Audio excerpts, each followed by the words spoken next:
আজকের দিনে আমাদের স্নান করে মুখে নিম পাতা দিয়ে তারপরে এই আটকড়াই খেতে হয়। সকালে খেয়েছি, খুব তাড়াহুড়ার মধ্যে ছিলাম, তখন ভিডিও করতে পারিনি কারণ আজকে পাচনের অনেক জোগাড় করতে হয়েছে, মাকে একটু সাহায্য করেছি সেই জন্য।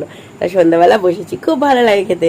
কালকে চলে যাবো আমি, তাই এখানে থাকলাম। আসলে আমার এত শরীরটা খারাপ ছিল, এখানে এসেছি, রেস্টে ছিলাম।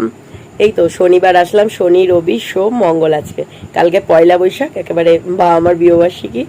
তো মাকে তো এবছর সেরকম কিছু দিতে পারছি না, তো দুটো নাইটি দিয়েছি। আমি তো নাইটির বিজনেস করি, ওখান থেকে দুটো নাইটি গিফট করলাম, দাঁড়াও তোমাদেরকে দেখাচ্ছি।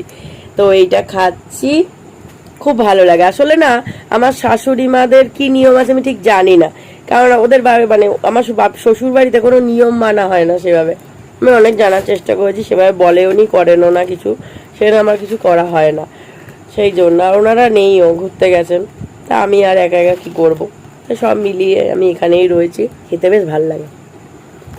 তো কালকে একেবারে চলে যাবো। আবার এখানে একটা মেলা বসে খুব সুন্দর, পয়লা বৈশাখ উপলক্ষে দারুণ দারুণ জিনিস পাওয়া যায় আর কি, সব ধরনের। আগেবারও গেছিলাম, অনেক কিছু কিনেছিলাম, খুন্তি, তেলের কৌটো, অনেক কিছু।